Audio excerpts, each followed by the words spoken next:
Hi, everyone, and welcome to the special Simulcast of the Neil Haley Show, the Storehouse Media Group podcasting Criminally Good with Jen and Sherrie. Guys, thanks for coming by. I'm excited about you go ahead and introduce our guest today.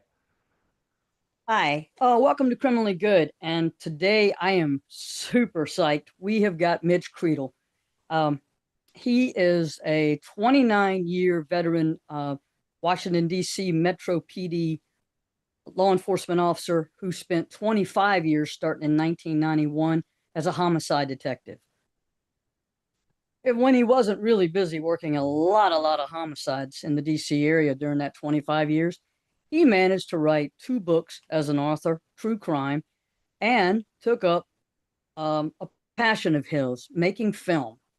He is now a filmmaker. He has 3 movies out. There are 2 available on Tubi TV, and 1 is currently on Prime. We're going to talk about those today. Welcome, Mitch Credle. Thank you for coming and being on our show. Thank you for having me. Most definitely appreciate it. Just want to correct a few things. I was Oh, 23 years in homicide, and okay. currently I have 5 films out. 5. Okay. Yeah. I'm gonna tell you what. That Claude did not help me find those other 2 yet, but I will. Well, the first 2 you don't need to worry about. They're not police related, so we're gonna leave that alone. Oh, okay. Okay. Well, on the true crime side of things, I gotta know.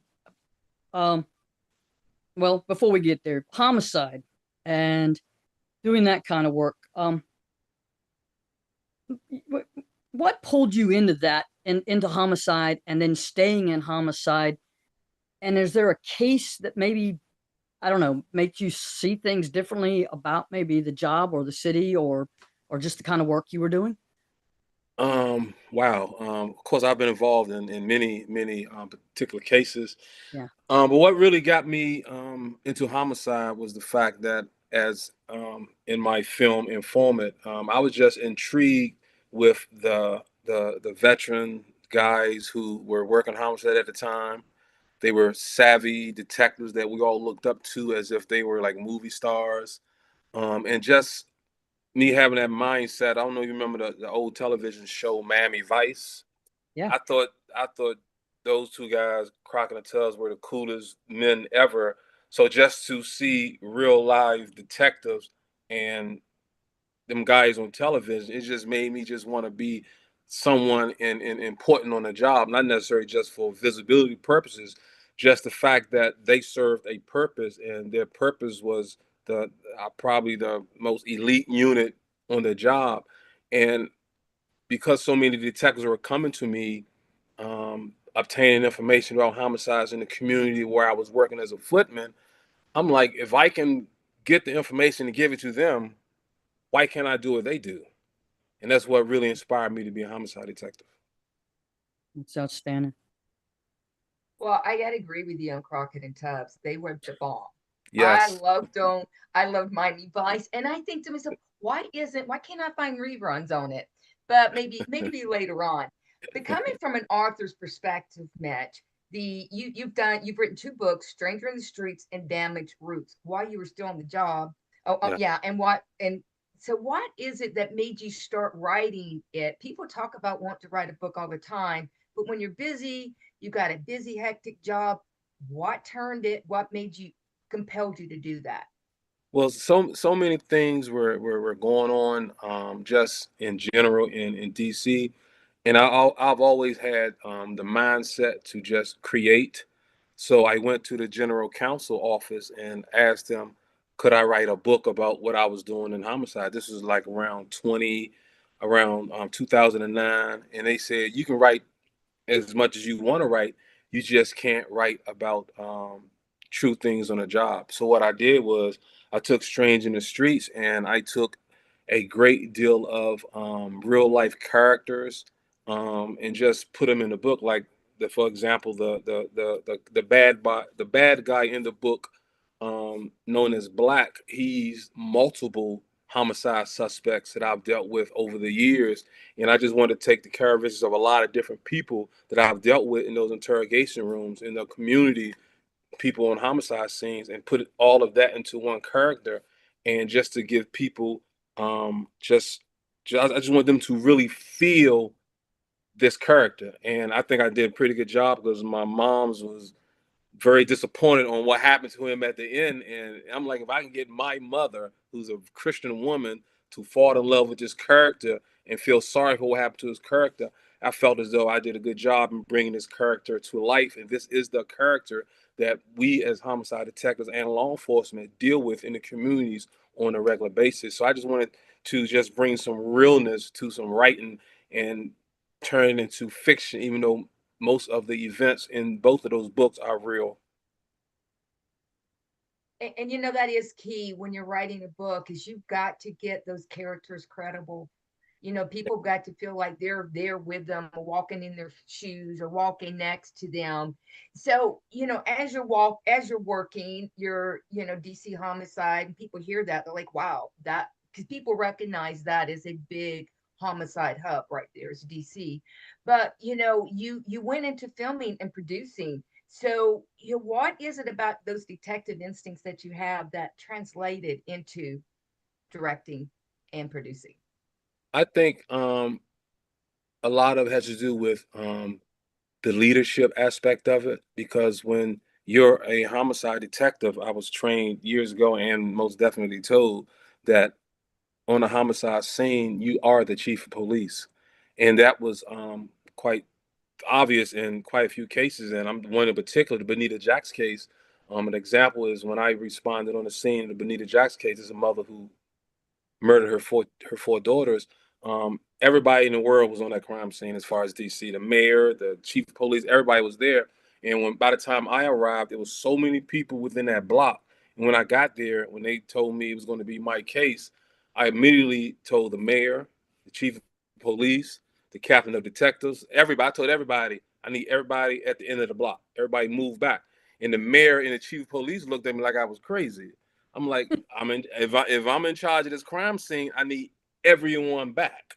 So just that leadership ability to run an investigation is what really led me to basically do the same thing with directing. You're in charge. You're calling all the shots. People are going to follow you, and you most definitely have to be knowledgeable in what you're doing in order to get people to follow you. And then you became a producer, a certified producer through the DC TV. I mean, that was quite an honor. I mean, how did I can't just imagine, you know, you've left this, you're worked the streets, and now here you are, a certified producer. And what led me to that was my first two movies were urban stories, like my books, and I did those on my own. Had one camera, one light, but I produced two interesting stories from the community.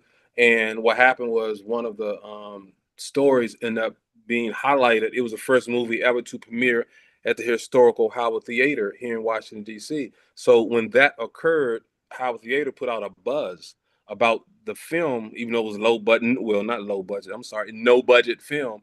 It put out a big buzz, and I started getting contacted by people in the industry about this film. And what led them to me also was the fact that I was a homicide detective. I was still on the job. And plus, I was also investigating the Kendrick Johnson case at the same time. So a lot of things were coming towards me, and I had no idea what I was doing related to film. I'm just a guy with a camera, a guy with a light, enjoy telling stories, wanted to create a film, and that's what happened. So I was being invited to a lot of different meetings to develop television series, movies, to do things with executives who are in the industry.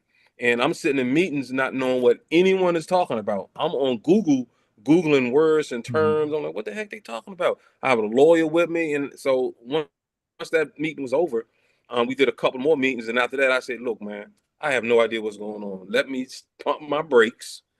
Let me get more educated in what I'm doing. So that's when I started taking classes at DCTV to learn about television production and what am I getting myself into, because I had no idea. I mean, Yeah. I was contacted by Dick.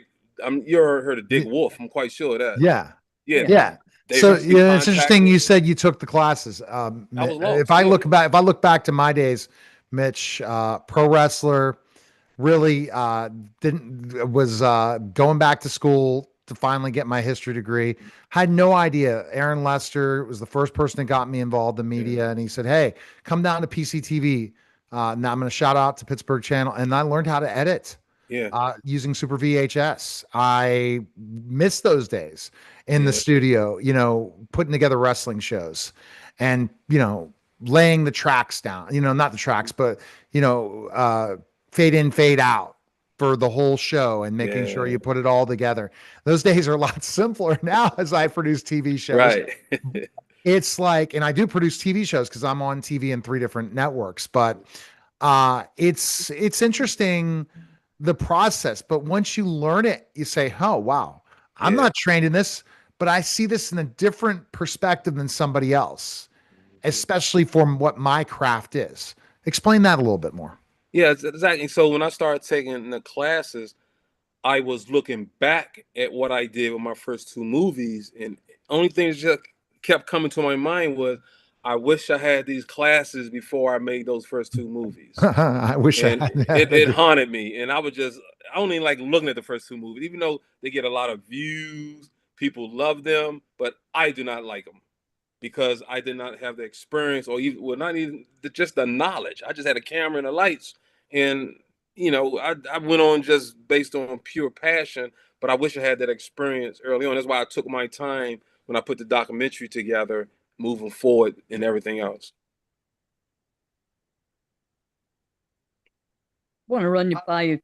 You did a lot of casting in DC for your movies. You got a lot of local folks who were involved in your cases, victims' families, people that were on the street. And I was just wondering, how'd you go about getting in touch with them or getting them to be on camera and to talk? Because I mean, that brings so much grit and authenticity Yes. to your docus. I mean, it just does. It's the people of DC. I spent a little bit of time there when I was ATF. Okay. So I see DC, and I was a trooper in Virginia through the time period of the 12 years in hell. So I'm, Mhm. I relate to some of it. I know about the DC, how Yeah. it was, and the 12 years in hell. There's no doubt.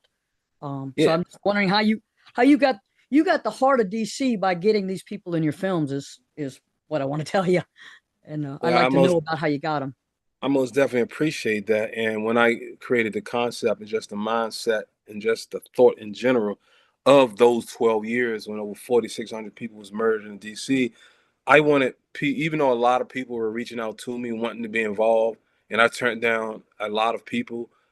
If you were not directly involved, whether you were a family, whether you were law enforcement, or either some people who were committing the murders themselves, committing the robberies, selling the drugs. I wanted people who was directly involved or directly impact to be involved. And I told them this is a great time to just tell your truth. Even 2 of the guys who were convicted of murder years ago, they participated in it and they told their truths. And I just wanted it to impact the generation of today, the newer generation, and also with DC changing the way it is now. A lot of the new residents, give them a feeling and an idea of how DC used to be. And I just wanted to document something that's disappearing. DC history is disappearing. So I wanted to create a film that would never ever vanish because I mean, I don't know if you've been to DC lately, everything is changing. But this film is part of DC's history. I want it to always be there, and I want those real people to actually stay a part of the history. Like with the first young lady, Shamika Pinnell, her that's the one who talked about when she was 10 years old when she saw her mom's being murdered. Now she's a mother herself with 3 amazing children. I want her story to always be there and document it because at some point it's going to be forgotten. And the mothers in the stories, I want their stories to always be documented because it's so easily to forget what occurred 5 years ago, so easy to forget what occurred 10 years ago. So I just wanted to create a piece that's going to always be talked about. Well, I think you, without a doubt, you honored the victims, you honored their families, in what you produced, and yeah, you captured the graphic impact on film. I mean, it brought back a lot of memories for me of just the different stories, the different homicides that happened, uh, all of it. I appreciate I that. remembered, and then I had just spent 90 days in DC working fires with the fire department, which involves some arson homicides as well. And I probably hadn't even been home 2 weeks when the Colonel Brooks Tavern Oh happened in wow. Oh '03. God. And Oof. you know, people knew that location. Yeah, Uh, most it was definitely. it was popular. It was real.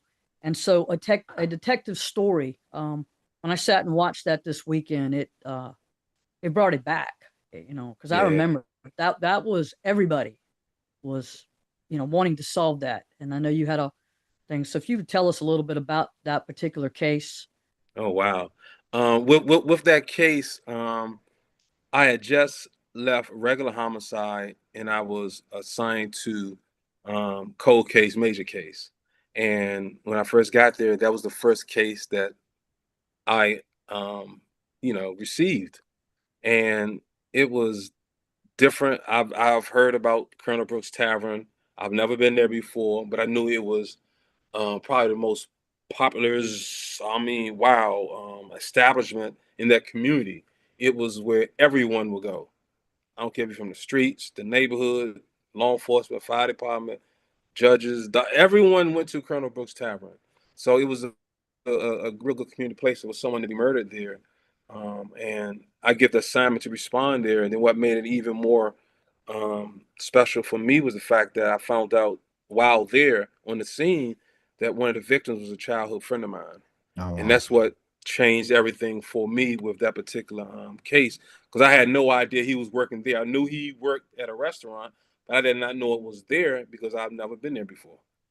And that changed a lot of things for me. And most people probably would have walked away from that situation knowing a friend was one of the victims. But my philosophy was I was not going to approach this family. I could not face them until I got the people who were involved.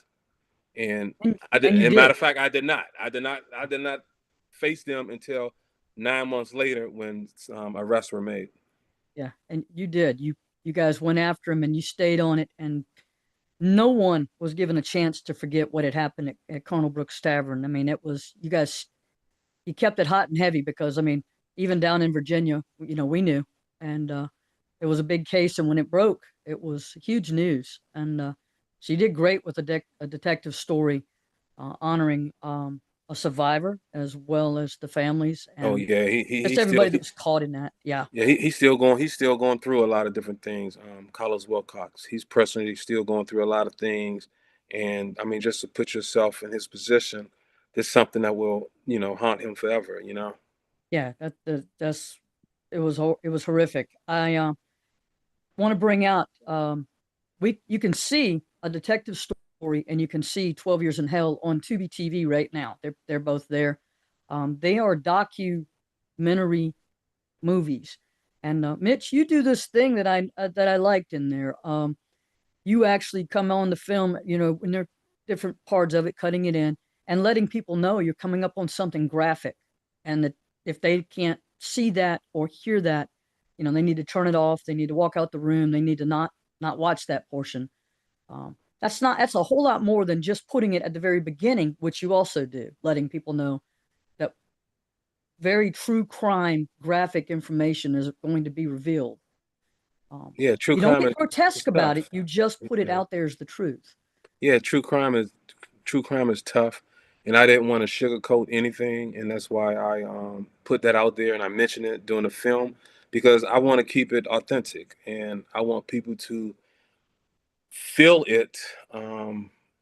Because I just don't want to sugarcoat it. I mean, I could have just done a lot of things without showing a lot of different things, but I want to keep it, as I always say, not 100. I want to keep it 1,000 because, I lived it, and a lot of people really never lived those experiences. They may have heard about it, and thank God they have not. But I want people to just get the real experience as much as possible. So, Mitch, what is next for Safe House Films? Wow, what I'm doing now is two things I'm working on right now. I'm working on a serial killer script, and I'm working on a script called Brooklyn, which is going to cover the Colonel Brooks case, because there's a lot of things that went on with the Colonel Brooks investigation that I didn't make public in a detective story, and that the A&E channel Confidential, whatever the series was called, they didn't make things public because they didn't know. So in this film, I'm going to lay it all on the line. It's going to be things that you all going to see and find out that was never ever made public in reference to the investigation. Because think about it, the investigation took 9 months. Yes. So much went on through them 9 months that was never made public. And all I'm gonna say is y'all just gonna be like, Yeah. the initials WTF. I'm gonna give Yes. it to you. I want to be transparent, because a lot of things went on that just was never made public, and I just want to be transparent and just create what I would call the human side of this investigation. I think you're doing that so far, so I'm looking forward to it. I can't wait to Oh see it. wow, Everything. you're In gonna fact, be if you have another premiere, I want to be there because I was trying to figure a way in my schedule to be at your May 14th premiere for Informant, oh and wow, it wasn't working. I live down here in Georgia, but I was sitting there thinking, I have oh okay, somehow another. I need 3 more days in the month of May. So if when you get Brooklyn ready, I'm going to be following, and I'm going to show up wherever that premiere is, even if I have to stand outside in the alley. I'm going to be there. yeah, Uh, you're gonna want to see this one, because this one is Yeah. very. I'm gonna be very transparent with this, because there's a lot of things that goes on in investigations that we don't make public, we don't tell people about. But since I'm doing these stories in aspect of film opposed to documentaries, now they can be told differently and broader, to give people a better understanding of what actually went on. Have you got an actor that you've come across so far that you've been working with that you see as the up and comer, the next big, Well, I the really next like big? well, here, I mean, I have one guy who's been in a lot of different things. Anwar Glover. Yeah. He's just so tall. I don't know how many roles he's gonna get, but he's been in a lot of different television shows, especially on he's been in a lot of HBO series. But I think Mark Scheiss, who played me in Informant, and also the guy who played the informant himself, Michael Anderson, I think Yeah. they have two bright futures. They're much younger than I am. They have two bright futures in acting, and I really think if they continue to work hard, they're gonna get opportunities that is gonna really propel their career. Like when I first saw Mark Scheiss play Sean Puffy Combs Puff Daddy in a film, I was like, oh my God, this dude acted just like, I mean, oh my, you would have thought it was Puff Daddy. So just stuff like that, and I think if these two guys really continue on, they're going to get some roles that's going to really propel them. Because even in Informant, their chemistry was so well, it was so good. Even my old high school mentor teacher, who I've been known since I was 15 years old, he was at the premiere, and when he saw the film, he said, "Mitch, this guy played you so well, I thought he was you." So just that compliment alone tells me that I believe Mark Scheiss is on the right path, and guy Mike Anderson, who played Informant, I just gave him the green light, and he rocked it. He went for it. He did a heck of a job, because he really made me feel as though that guy who I dealt with years ago was in this film. Oh, thank you for giving them a shout out. Well, I guess we're getting to that part of the show where we have to ask you how we can get in touch with you afterwards. How can people follow you? How can people keep up with what you're doing? Everything with me on all the sites: Facebook, TikTok, Twitter, Instagram, is Mitch Credle, the way it's spelled right there. I use my full name and everything that I do to keep it moving and keep it transparent. So if people trying to contact me, reach out, follow me, whatever it is they want to do, there's no issues of trying to locate me. Awesome. All right. Been Thank you great very having you much. on the show. Yeah, it's so impressive stuff for sure, Mitch. All right, so go to storehousemediagroup.com for all things publishing, ghostwriting, podcasting, and media, and go to jenniferclarkeeskew.com to pick up her book. Appreciate it, guys. That was a special Traumacast, the Neil Haley Show, Storehouse Media Group podcasting criminally good. Take care, guys.